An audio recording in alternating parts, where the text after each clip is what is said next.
This is another marking point for me on the way to fall of what do I want to create? So on my list, my Halloween wish list of things that I wanted to crochet this year, this one was on there, but I had a question mark next to it because I wasn't sure if it was coming back. Now that it's coming back, I'm taking that question mark off, and yes, it's moving up to the list. Like, it's not on my wish list anymore. This is officially happening. Since the announcement has officially been made on their YouTube channel, I felt like today would be a fantastic day. You and I get together, have a little chit chat, pumpkin spice latte, and kind of work through, if not the final vest that I'm going to create, at least the yarn, the weight of the yarn, and the style, like the essence of the vest that I'm going to be creating. Okay, so like I said, over on the Botanical Knitters site, they've made the announcement, Octobervest make-along. It's officially happening. Definitely go over there, check out the whole video, like it, comment what you're going to be creating for your vest. Also, there's a lot of baby knits happening over there too. So if you like tiny little overalls, little bonnets,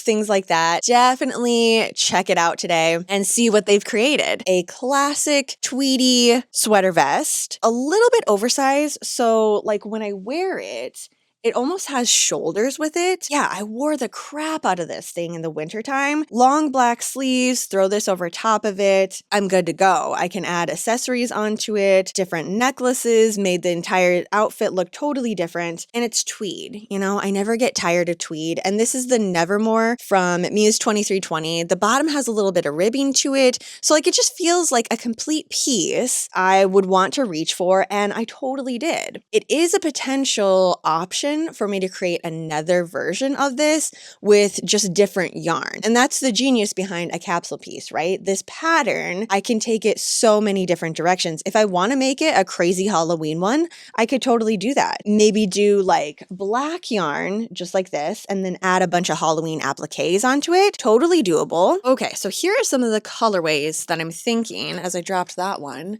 There are these two, which I don't even have the tag for this one, but they're both from Muse 2320. This one is in the color Hades, and then this one, I'm not sure if it's Nevermore or Tomato. Muse 2320 just has a ton of different reds. I'd actually have to take it with me into the shop and kind of match comparison to the ones that she has hanging on her walls. I don't think this was a custom one, but I mean, this is just like the colors that I love that she does. So I could go ahead and use this exact same pattern. It obviously would be different because I used a tweed and DK weight yarn, and then this version, I would use two different colors and fingering weight yarn. It would have a lot more movement to it, a little bit more flowy. So that would be kind of fun to play around with. The other color that I had sticking with fingering weight yarn is a tweed, but in pumpkin. And the more I start looking at this one, the more I'm like, okay, maybe I should do this route. The reason why I'm thinking, okay, maybe I should go this direction this year is that it would totally match the Fiber Fright Night blanket. I went with very autumnal vibes with the colors and everything this year. It would only make sense to do an autumnal vest. And then if I wanted to do some pumpkin appliques on here, I could go that direction. Maybe if I had some green in here.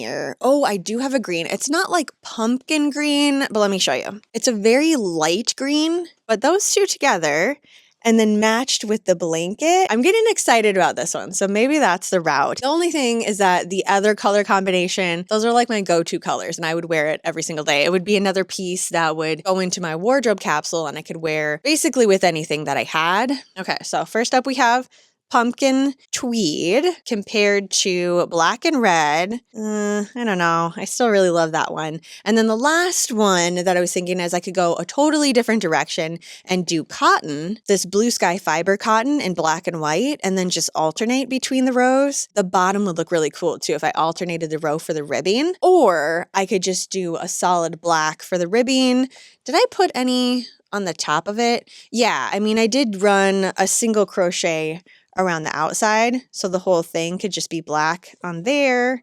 I also did it up here, just a quick single crochet. So the color, I'm really not sure. Like, they're just so totally different, but the pattern, I think I can officially say this is what I'm going to be working up this year. And I remember making it, it did work up really, really quickly because the whole thing is a double crochet and then the bottom is a single crochet in the back loop only. Repeat, repeat, repeat. So if I want to customize it, add some pumpkin appliques, maybe a bat applique, just just depending on what colorway I go with, I would definitely have time. Like I feel confident that I could start this at the beginning of October and then have it done by Halloween morning. Obviously, because last year I only gave myself a couple of weeks and I just grabbed whatever I had in my yarn dungeon. So we can just go a little recap of the colorways and then help me decide which one I should go with. So first up is pumpkin tweed. I think I would do the entire base would be pumpkin, or no, I don't know. Okay, so here's the options with this one then.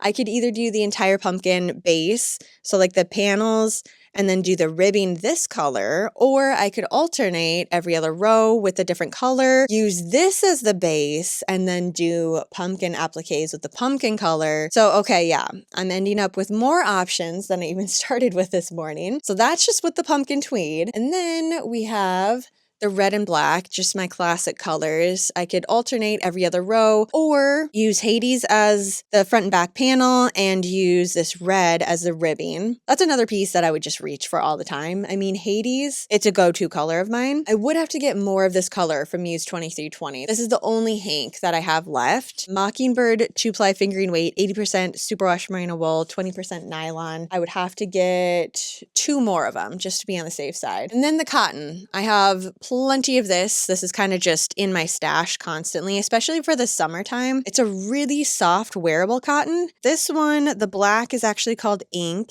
and it suggests using a 3.5 to 4 millimeter crochet hook, which would almost be spot on for the pattern because I used a 4 millimeter crochet hook for the DK weight yarn. So I really wouldn't have to change that at all. Like I could just follow my pattern that I wrote last year, start from the top, go to the bottom. I wouldn't have to change anything. But the other two, obviously I would have to change a little bit since they are fingering weight yarn. I'm going to need more yarn. I don't know, I might bump it down to a 3.5. I'd have to like get into it and play around with it a little bit. But otherwise, this one, I could just start right into the pattern, which would make it a little bit easier and give me a little more leeway to play around with different things. Making some other appliques to go with this. I don't know, this could be a really fun haunted house one. Just things that are coming to my mind, but this is why I wanted to talk about it today with you. The longer I think about it, the more options come to my mind, the more times I'm going to want to change this vest. So really what I would like to do, decide by the end of the week what I want this vest to be, and then just go that direction. So if you want to help me out, shout out your opinion in the comments, what colorway, and if I should add any other appliques to it. And again, if you want to join in the Octobervest make along, make sure you head over to the Botanical Knitter, check everything out over there, and then also follow them on Instagram too. There's a hashtag over there. So if you want to see make-alongs from last year, what vests people went with, the patterns that they used, it's just a really fun make-along to me. I had a lot of fun with it last year. I'm feeling a little bit more confident that this year I'm just going to pick a direction and go with it. I think the fact that I have the pattern chose, that's like a main part of it. The yarn, I mean, I could potentially do all 3 of these now. I'm not going to put that into the universe though, because if I say that and you comment, yeah, make all 3, I'm going to do it. I'm going to make all 3 of them. That's what's going to happen. And I'm going to have 3 more pieces that I need to add to my wish list, which honestly, I wouldn't be mad about that. So 4th option, just make all 3 of them. Go for it. I really could start now, honestly. That could be something I could do. Who doesn't love a good crochet vest, you know? And especially with these colorways, they're all kind of staples, except for the pumpkin one. That would be something totally different from my wardrobe. I'd wear it from the fall through the winter, the springtime, even now, honestly, I would wear it. So yeah, okay. So there we go. We have a 4th option now. 3 different colorways, or 4th option, just make them all. All right, so I hope that you're going to join me on this Octobervest journey. And if you are, shout out what you're going to be making and also the pattern that you're going to go with too. I feel like the rest of the Ghoul Squad would love to know what pattern you're going with, the colorways that you're using, and also the yarn. Shout everything out down below. For today though, I'm going to let you go. So thanks again for hanging out with me here in the Yarn Dungeon, and I will see you in my next video.